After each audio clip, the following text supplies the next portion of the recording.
It's election day in Israel, the country's 21st general election and one of the most hotly contested ones. Polling is underway as we speak, and we'll take you to our correspondent in Tel Aviv in just a bit. But first, let's give you a primer. The fight for the big prize is between two contenders, the incumbent Prime Minister Benjamin Netanyahu and a former army chief, Benny Gantz. Here are some numbers for you to consider. Out of a total population of 9 million, a little over 6 million citizens are eligible to vote. There are a total of 47 parties in the fray. They're fighting for 120 seats in the Israeli parliament, also known as the Knesset, or the National Legislature of Israel. Nearly 900,000 voters are young, between the age of 18 and 24. A little over 1 million Arab voters are eligible to vote. That's 20% of the electorate. In the last election, the turnout was at 72%. This year, it is expected to be around 70%. Here is the lay of the land. Benjamin Netanyahu, the current Prime Minister, is seeking a record 5th term. If he wins, he will be the longest-serving Prime Minister of Israel. But Netanyahu, or Bibi as he's fondly called, faces corruption allegations. He also faces a strong challenger in Benny Gantz, the former military chief of Israel. Here is what Netanyahu said after casting his vote today.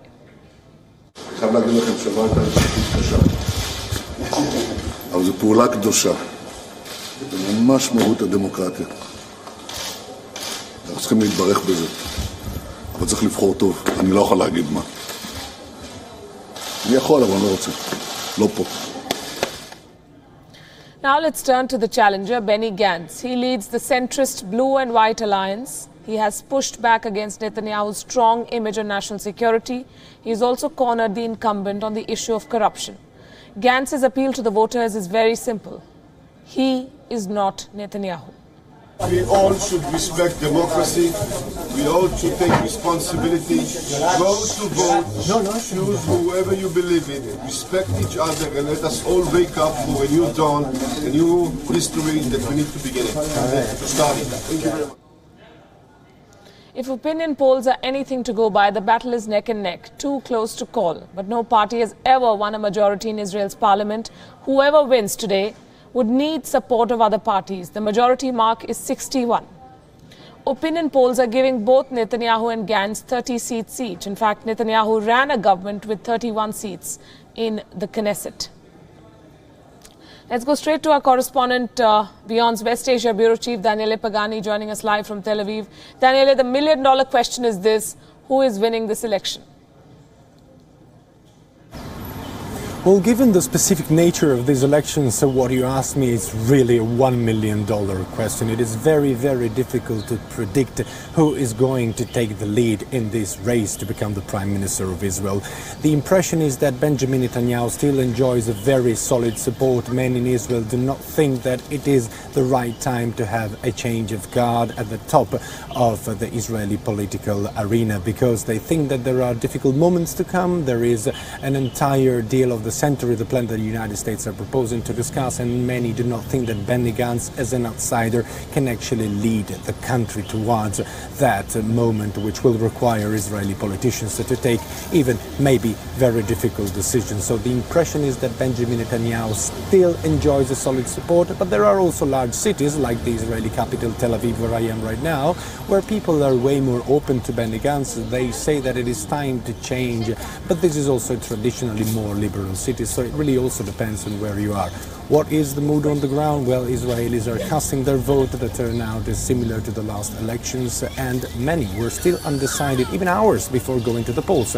Some citizens even told me that they were not decided, and they would have decided just when they would enter into the voting station. So this gives a sense of how much of a battlefield is this Israeli election. Well, most elections, Daniele, we know are about domestic issues, but this is Israel. Its biggest domestic issue is an international flashpoint. It's Palestine. The world is watching this election. Is that the biggest issue for the voters as well?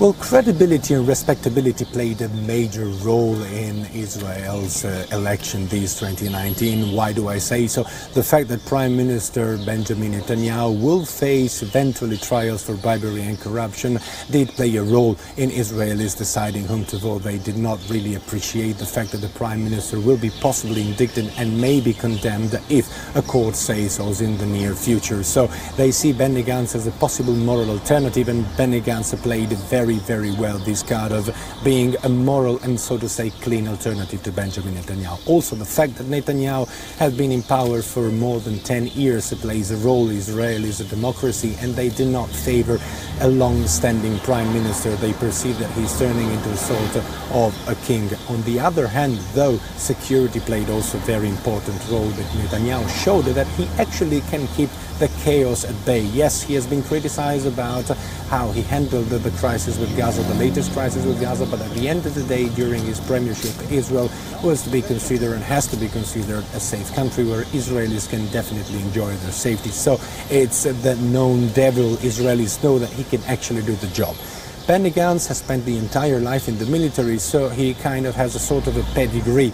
He should be able to keep Israel safe, but he was actually never ever given a civilian responsibility, a civilian charge, a civilian office. So people do not know how he will actually manage the political infighting and the scenario. So that is not playing in that favor.